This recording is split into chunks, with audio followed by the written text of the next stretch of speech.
Good morning. I'm Tom Cosgrove, Senior Vice President of Public Affairs and Knowledge Exchange here at Farm Credit East. I'd like to welcome you to our Knowledge Exchange webinar on grant funding for Northeast agriculture. So grant funding as a topic is a pretty wide playing field.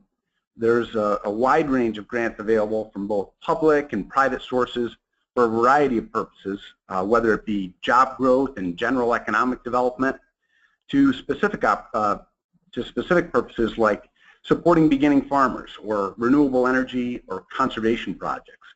And it seems there are new programs being developed all the time. So given the many opportunities, one of the primary goals of this webinar is to really take a closer look at the process. I think of it as taking a step back before applying to understand what are the keys to being a successful grant applicant. So to help us navigate this process, we're fortunate today to have as our presenter Nathan Rudgers. He's the Senior Vice President and Director of Business Development for Farm Credit East. Nathan is very experienced at working with agricultural businesses on a range of grant proposals. Nathan is a former Commissioner of Agriculture, for the New York State Department of Agriculture and Markets, and has been with Farm Credit East since 2005 in our Batavia, New York office. He's a native of Western New York, raised on a cash crop and dairy farm in Pavilion, and a graduate of Cornell's College of Agriculture. So Nathan, glad to have you with us, and we look forward to your presentation. It's my pleasure to be here today, and as Tom pointed out, what I'm going to try to achieve in today's presentation is just an overview of why there are grants available, what granting agencies and funders are looking for in applications, and how best to begin to think about the process of applying for funding. And we can get right into the details. Why do government agencies and others offer grants? So there are two main reasons. Number one, it meets a public interest. So funding isn't just made available because the public entities or agencies want to see the status quo. They're interested in seeing changes and funding investments and helping to incentivize the activities that are related to agricultural production that they have a specific interest in. Secondly, it achieves a public good. And an example of that, as Tom briefly referenced, is that it helps create jobs in a community, for example. So environmental improvements are an important aspect that both federal and state agencies are interested in funding, and they largely are related to water quality improvements and improvements that help farms better comply with water quality regulations. They help achieve a specific objective that a state or the federal government might have as it relates to a large-scale policy. And one of those that we've heard a lot about, particularly in the Northeast here, is the development of renewable energy resources. So when the state, for example, lays out an objective that they'd like to see 50% of our electricity coming from renewable sources by the year 2030, there's a rational realization on their part that, hey, that probably can't happen unless we're providing appropriate incentives for folks to move in this direction. So that's why grants programs are created to address those issues. And as I referenced earlier, addressing issues from a job creation perspective. Normally, agricultural activities are particularly interested in being as efficient as possible. That should come as no surprise. And efficiency is measured both in capital and in labor. And so for most of my clients, job creation is probably pretty well down the line of interests or concerns, because they're trying to establish or maintain a profitable business entity, and maybe or maybe not that relates to adding more employment. For the community, though, thinking about ways that they can create more employment means that we have a more viable rural business environment and a healthier economic environment locally as well. So that's why there's an interest in job creation.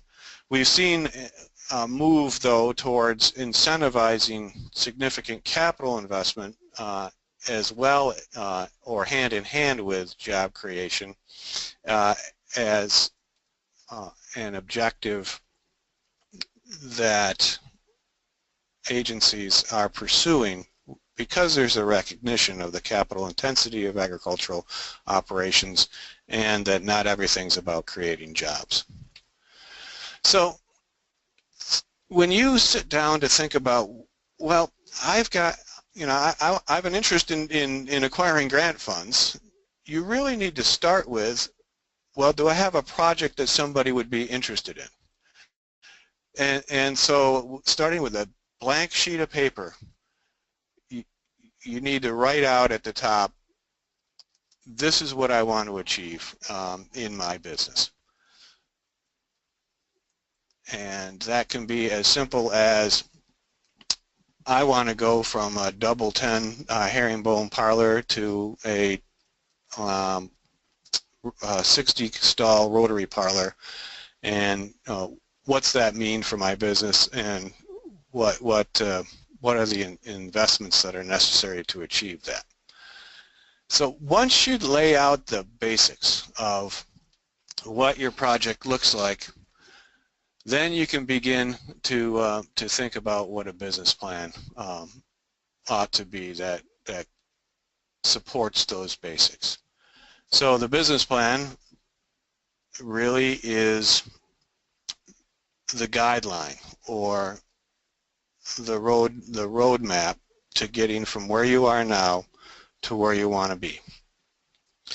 The Farm Credit East has a number of excellent resources to help you with the creation of an effective business plan.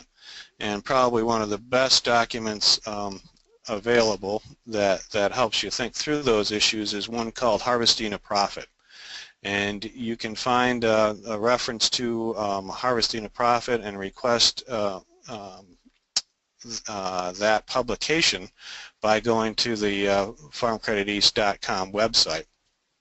And if you want to refer to a webinar that was put on earlier this year that addresses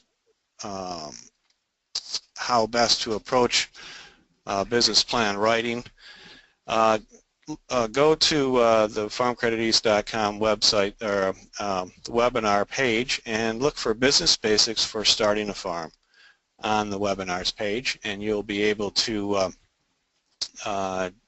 review that webinar, and that provides you with a little bit of the basics of business planning.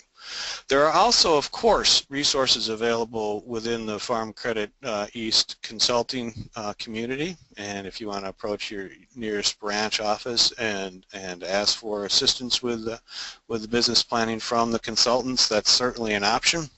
What we're trying to focus on today, though, of course, is how to get as far down this road as possible on your own. And finally, there are certainly resources available locally through local business development centers at community college. They're normally county-based, that do provide the basics of business planning as well. The opportunity there is that those are generally very low cost or free of charge. The challenge is that they are not generally agriculturally centered or focused, and so therefore there'll be some education on your part. However, they are all very good resources. So the reason for having a business plan in place prior to pursuing grant funding also is that the actual written business plan largely and in many instances forms the basics of and the basis for answering the questions that are part of a grant application. So it's really a requirement, and it's really something that you should take the time to focus on and have well developed. And finally, another consideration is certainly, is the project sufficiently capitalized without grant assistance? So in other words, do you have the money already, and therefore, well,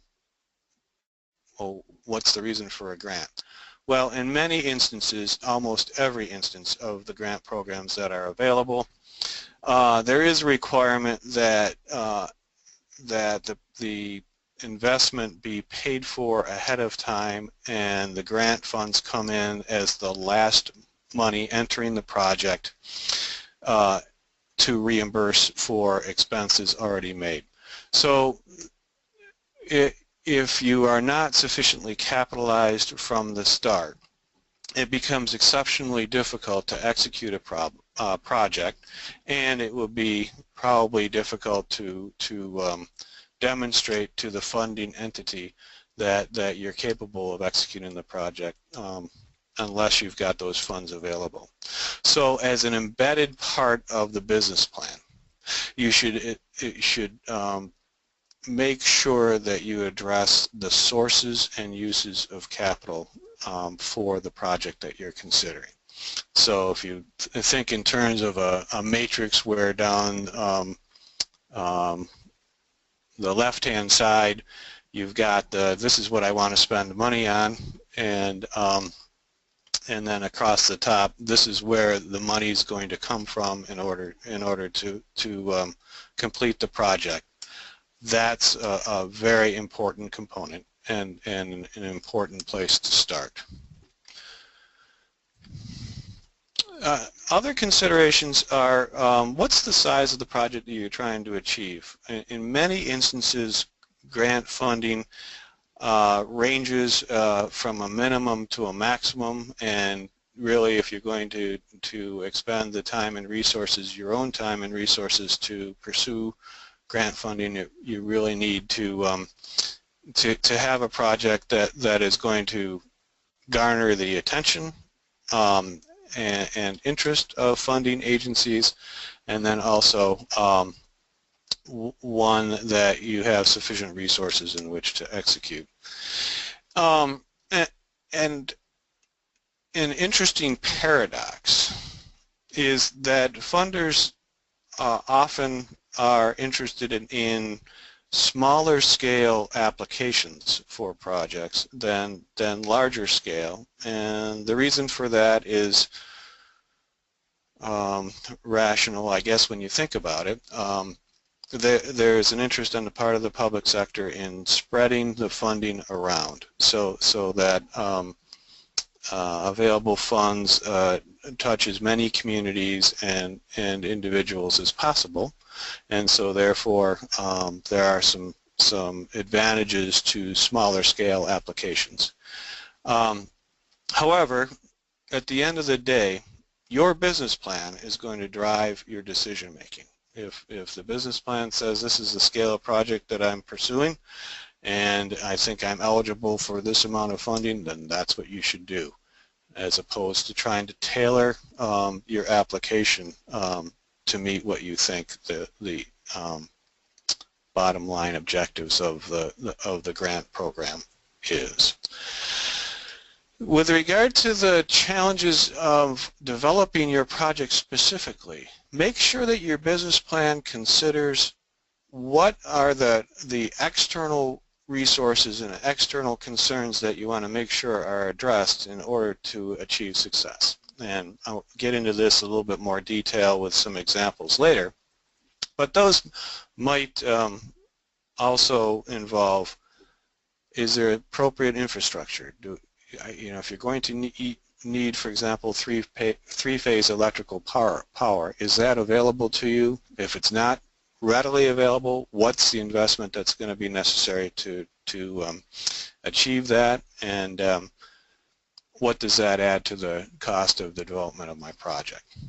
And then, of course, the issues of resources and capital that we've already discussed. So timing becomes an important element as well, because you really need to understand that granting agencies need time to consider applications. There is always, or almost always, a time frame for the application process. You know, grant announcement comes out, and there's generally 60 to 90 days to respond to the grant announcement.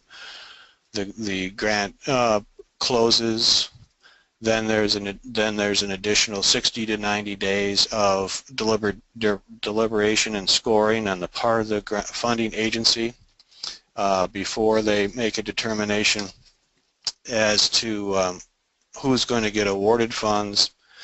Then there's the award announcement, and then the contractual negotiation. And finally, as a result of that process, which can take up to 6 months, a contract is awarded and the project can start. Most grants do not cover work already completed, and in fact, in some cases, if any work at all is completed, then the grant application is potentially threatened and will not be funded. So you need to be very careful with regard to timing and approach to applications, and therefore, in order to be successful, it is critically important to start early with your business plan, with the determination of what your budget for the project is, and in lining up the other sources of funding before you move forward with the grant application. And certainly you need to start early and have all of that in place prior to starting your project. So I wanted to start with a conversation about two specific grants programs that are available across our territory as a way to provide examples of the process that I'm speaking of. And the first of those is, these are both USDA programs, and they're both administered out of the Rural Development Agency of USDA. Each of the states in our region have a Rural Development Office, and these offices provide great resources and detail and assistance.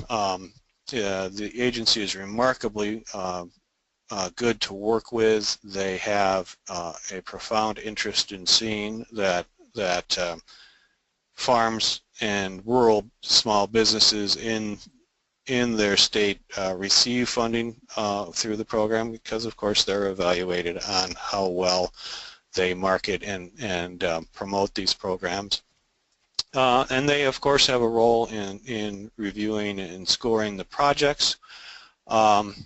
So they have an interest in making sure that good applications get presented. So the first of these is the Value-Added Producer Market Development Grant Program, or VAPG program. And the purpose of this program is to encourage producers of commodities to refine those products, which increases value and increases returns to individual producers. The funding is both for planning and for implementation, and most instances we're working with producers who are already onto the implementation track, but I would certainly encourage, if you're just beginning the process of thinking about a business, our business development strategy, the planning grants within the Value-Added Producer Program are of significant value. Planning grants cover up to $100,000 of the cost of developing a feasibility study, business and marketing plans and or studies to establish a venture. The implementation grants provide funding up to $250,000 and are and that amount of money is available to you over a 3-year project period, and it is meant to provide working capital to get a value-added venture off the ground. And a value-added venture is any venture where the applicant is turning an agricultural raw material into a finished product that has added value and that it brings the producer closer to the consuming public. So obvious examples of this and applications that we've been successful on include a grape grower that is moving in the direction of establishing a farm winery. More recently, grain producers who want to establish a farm brewery is an example. Vegetable producers who have gone in the direction of organic production are an excellent example, because value addition is defined as changing the physical state of the agricultural commodity, identifying a specific marketing channel. So in the case of organic production, a third category of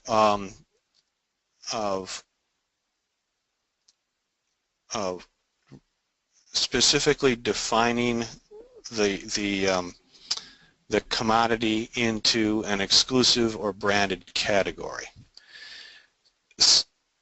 This program is not for bricks and mortar, so it would not be for the processing equipment or the building in which to house a facility, or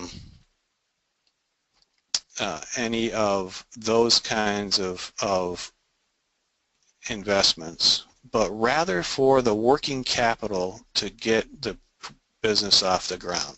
So the value-added producer grant actually is great to be coupled with a business development process that involves borrowing some money to make the investment in the bricks and mortar. But then you need, geez, we really need some working capital to make sure that we make this work. So the value-added grant will cover labor in the processing room. Let's say you're a dairy farmer that wants to move in the direction of small-scale cheese processing. It would provide the labor in the processing room, again, for up to a 3-year period at a 50% match. It would provide for the packaging. So if you're looking to you need the wrapping material for your cheese product, it would provide the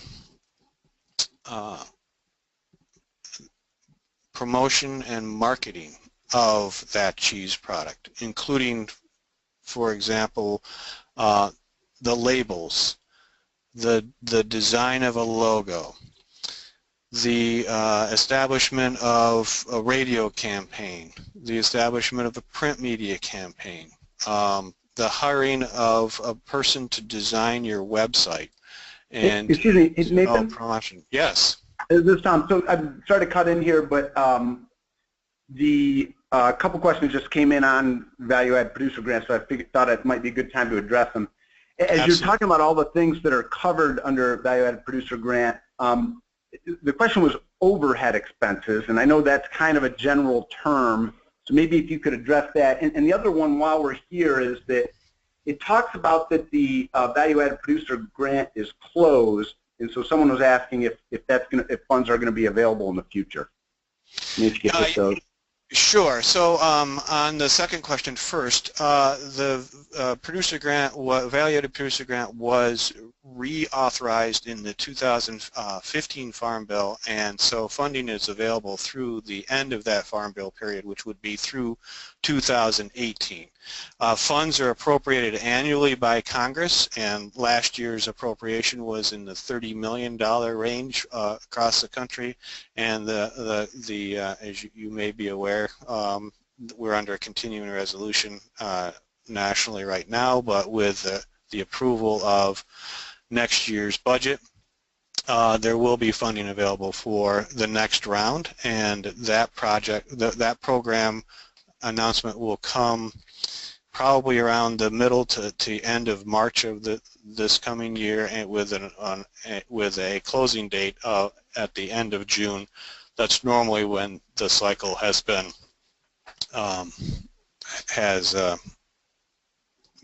executed.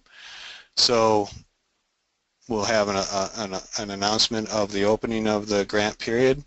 It will close towards the end of June, and there will be awards announcements generally towards the middle to end of September, with project start dates in the next federal fiscal year, which would start in October 1st of 2017. Now, with regard to the question about overhead expenses, yes, certain expenses like utility costs, the electricity for the value-added process,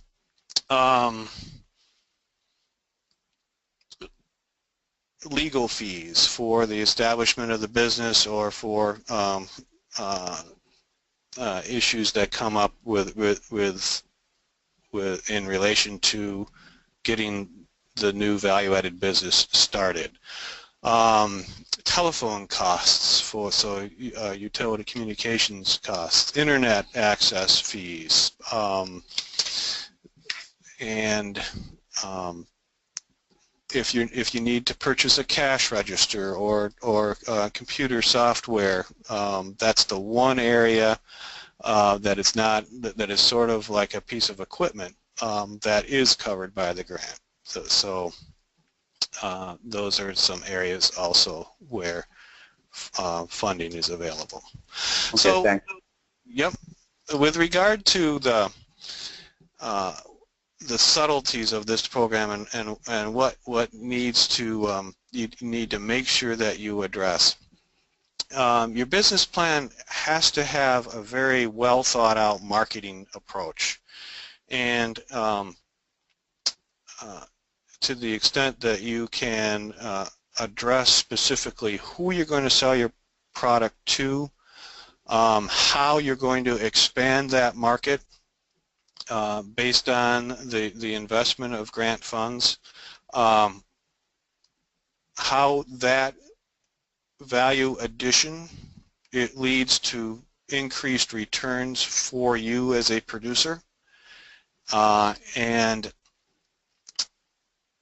how best to measure the number of new customers that you're going to attract. All those are very important elements that should be addressed in the business plan, and that will be expected to be referred to in the final product.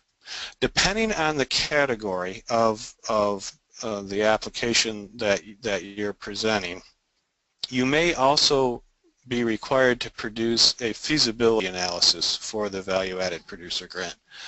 So feasibility analysis is essentially a third-party person or entity takes a look at the business plan that you've created and makes a determination based on an established set of criteria that the proposed business venture is feasible.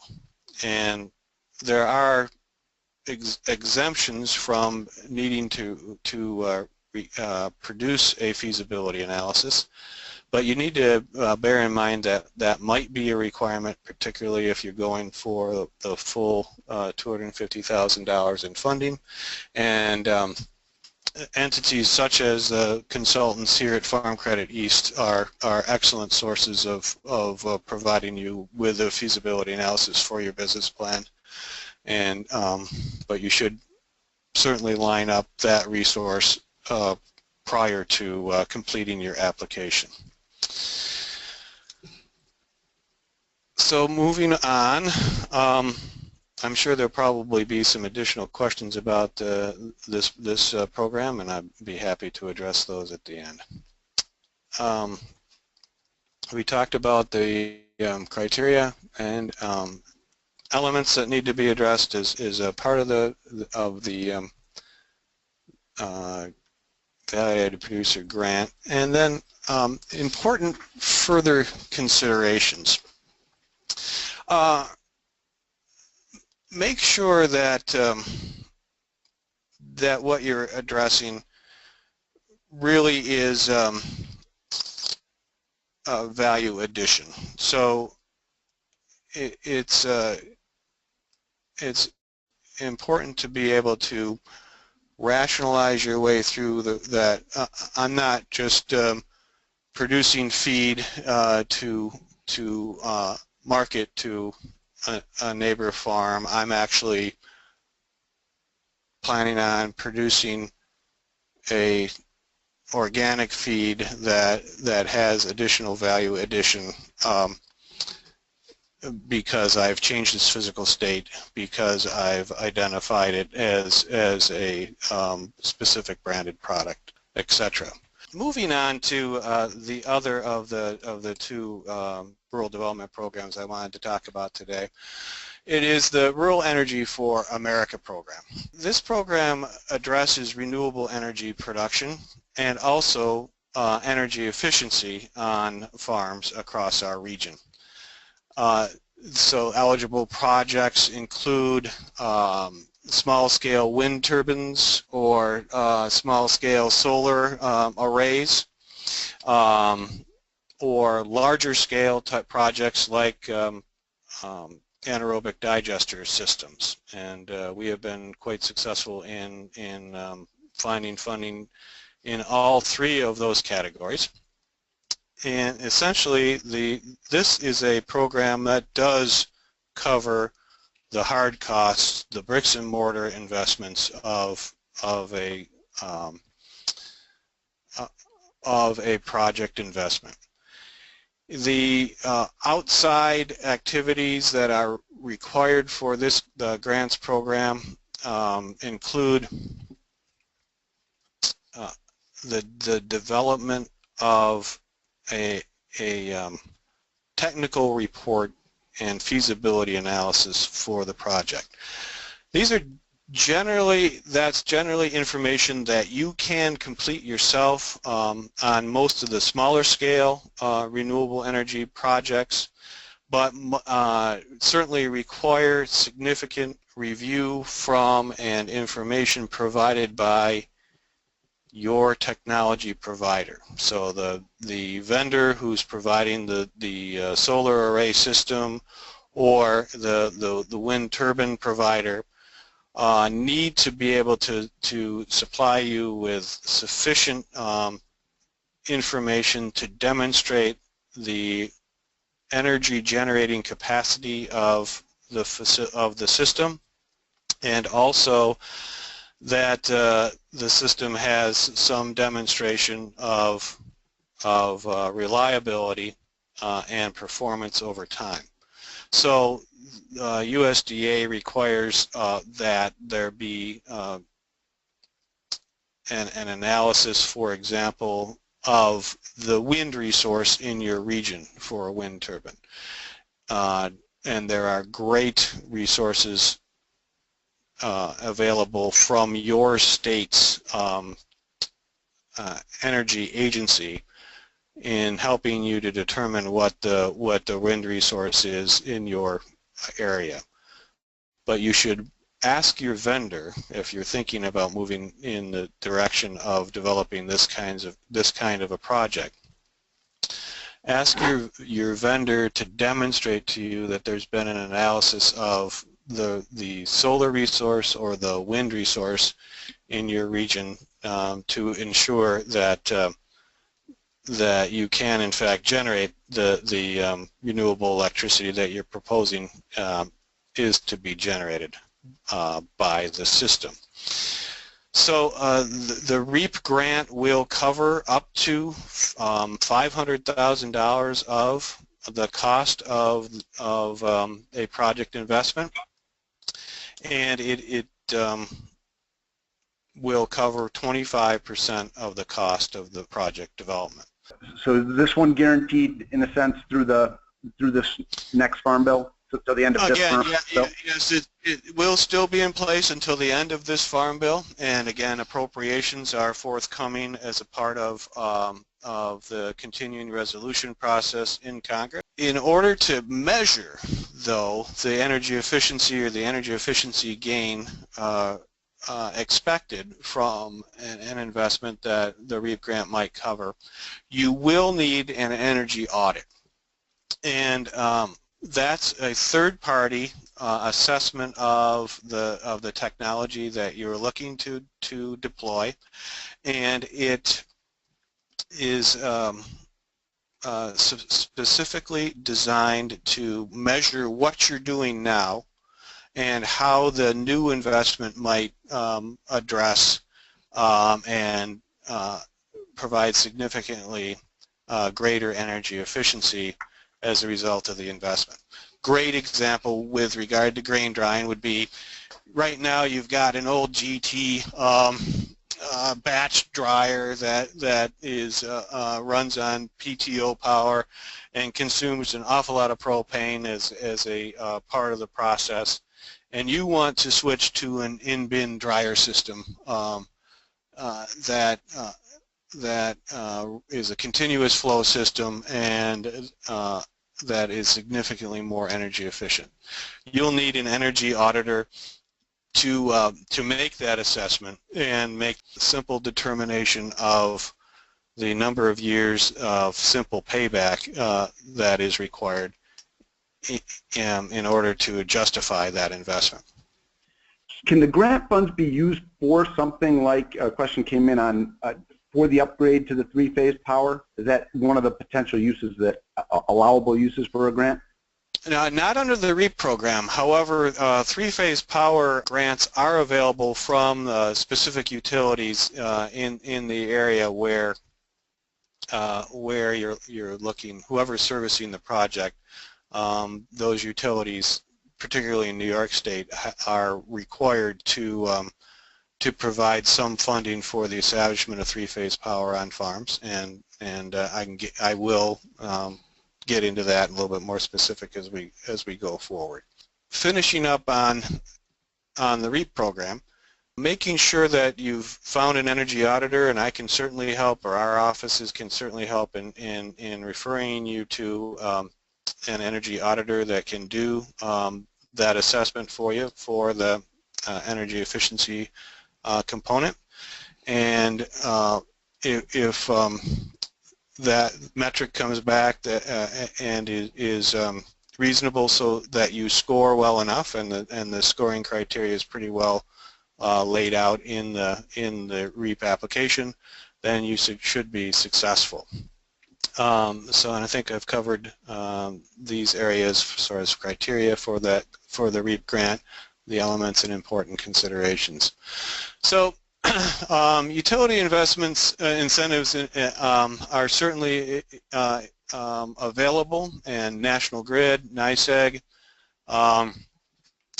provide grant funding both for energy efficiency and for the establishment of three-phase power.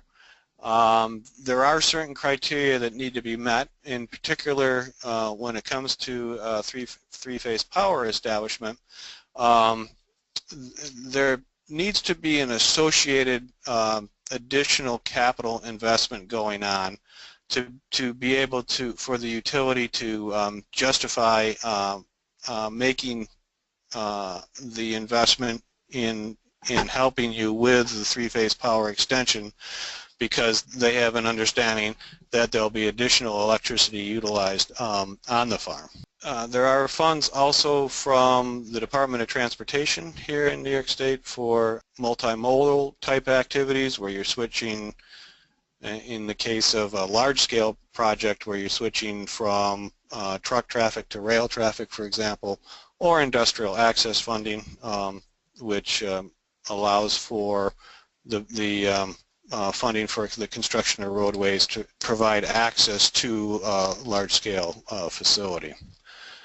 And also a state-based program that is available in multi-states is funding through the Community Development Block Grant Program of the U.S. Department of Housing and Urban Development, or HUD.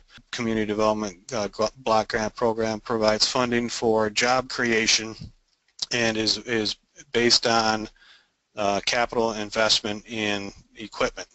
Almost all of our state economic development agencies offer some sort of investment incentive for the creation of jobs, and we have a pretty well developed set of criteria here in New York State for incentives for job creation, and I'd be happy to address those opportunities on an individual basis with you as appropriate.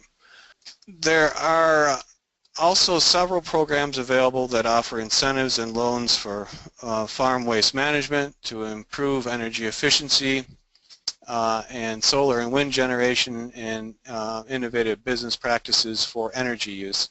And you should certainly spend some time with your state energy agency to determine what those specific programs are in each of your states. So in addition to the USDA energy, renewable energy incentive programs, there are fairly robust state incentives as well that provide funding for those types of investments. In New York, we have had a shift to some investment on the part of individual utilities to help with specifically with energy efficiency as well. So going beyond looking at three-phase service establishment to investments in energy efficient lighting, moving to LED lights, fans, more energy efficient motors with soft starts, etc. To milk cooling equipment. Incentives are now established within utilities on a formulaic basis to provide reimbursement for investments in energy efficient technologies.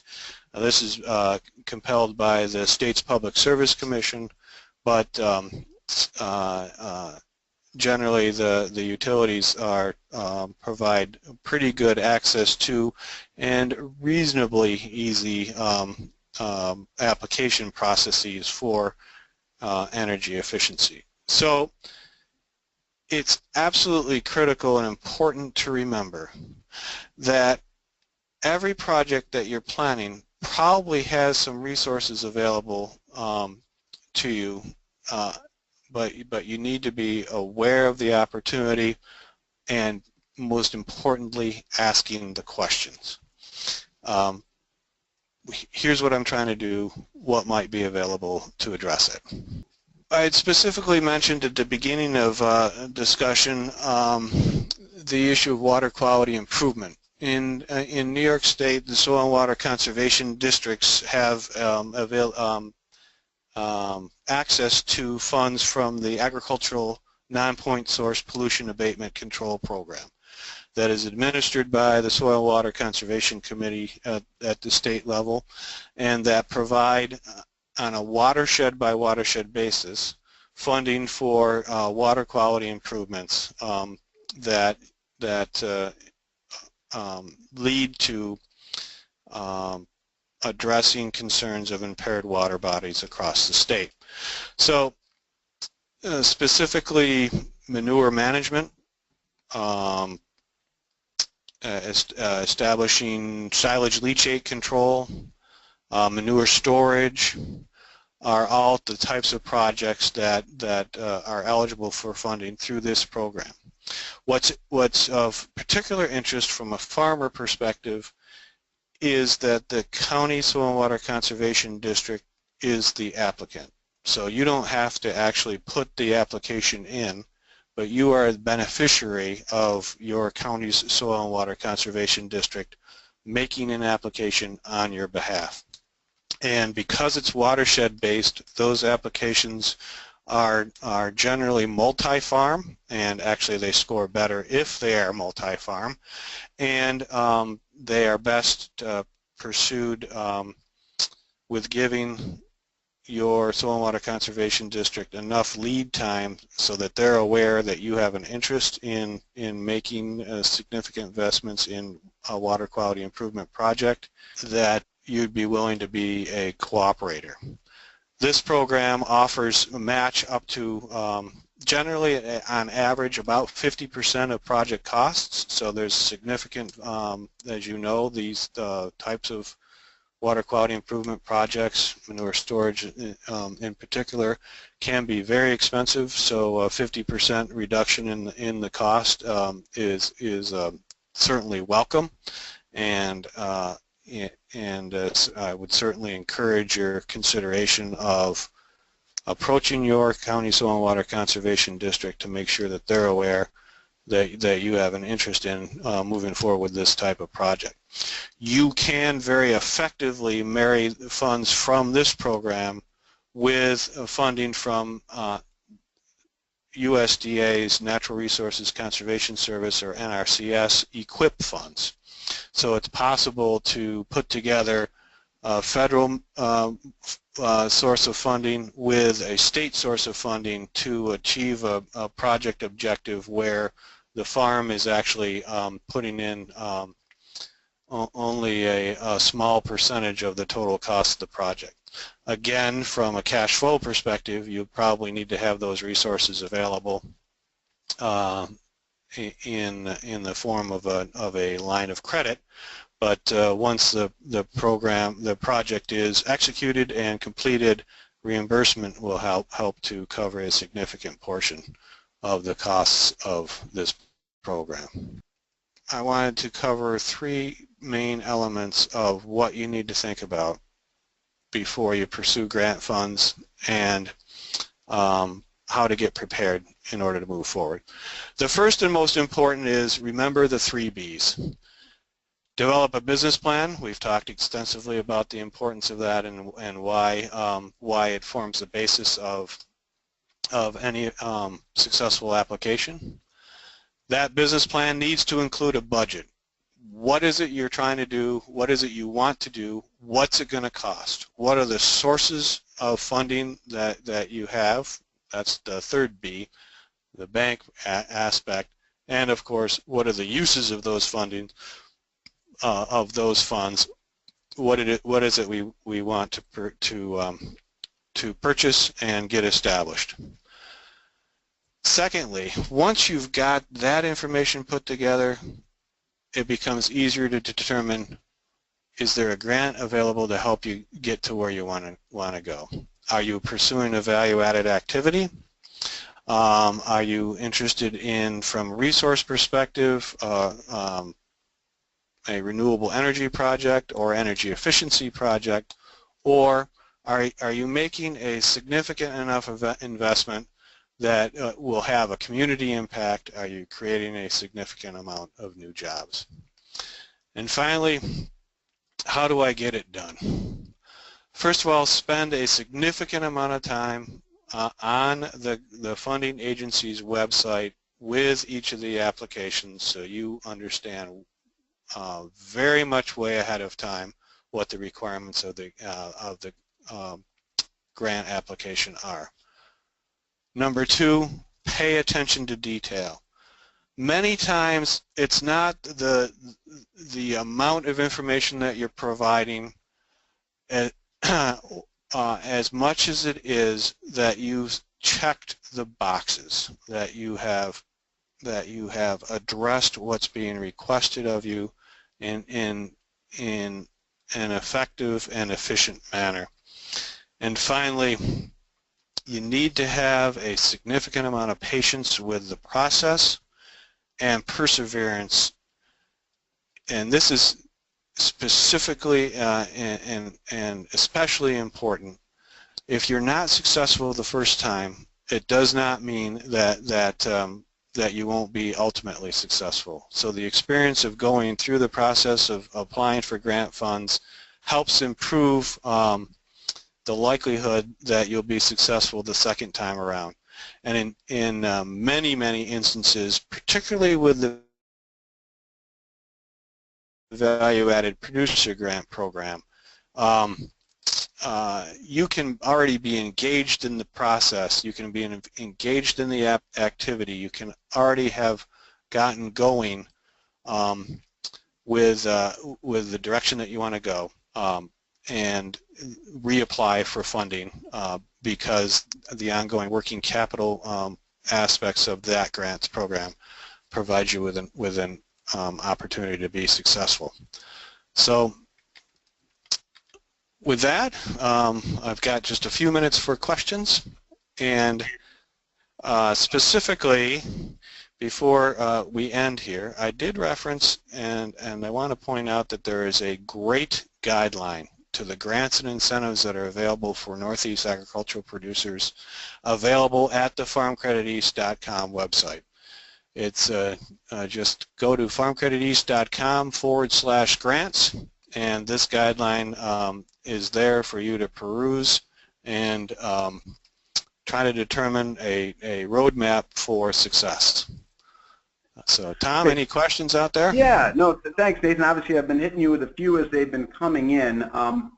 You know, you've hit one in terms of pointing out our grants guidelines, because there was a question that came in about state-level programs, and the guidelines list the federal programs as well as a state-by-state listing. Now, admittedly, some states have more programs than others, but we've tried to list the ones that we were aware of there. I got a question for you in terms of timing. What's the best time of year to be, you know, I know these probably follow different cycles, but what's the best time of year for folks to be looking into these grants? So towards the fourth quarter of the year is probably the best time, and that actually, remarkably, the agencies, you know, are aware that most of the folks in our industry get out in the field in the springtime and don't come in until this time of the year. So this is when you need to be getting started on thinking about your projects for next year and planning out a strategy for executing them with grant funding. I think a great point about the fact that the USDA Rural Development and several of the grants you mentioned are through that agency have some good resources. You know, we just had the Southern New England office into our office here yesterday in Enfield, which covers Mass, Connecticut, Rhode Island, and that they're actively looking to work with grant recipients, you know, potential grant recipients in the coming year. So you can contact Christine Kimball in their office in Amherst, Massachusetts, about that. And I'm sure New York and the other states have folks, you know, designated folks as well. The other thing I wanted to mention was you talked about having the full set of resources available, and that in some cases there's the timing issue in terms of, you know, a grant not, you know, the funding not actually coming in until after the project's complete. I know some grants also require a match. And so my question is, in terms of, to the extent people can go out and get financing for those, how committed do those have to be? Because where I'm going with that is, in some cases, you know, to really justify the financing, they need the grant, but then to get the grant, you really have to have the other resources available. So how does that play out? The grant really, because it comes in after the fact, should be considered a bonus. If it's difficult to execute the project without grant funding,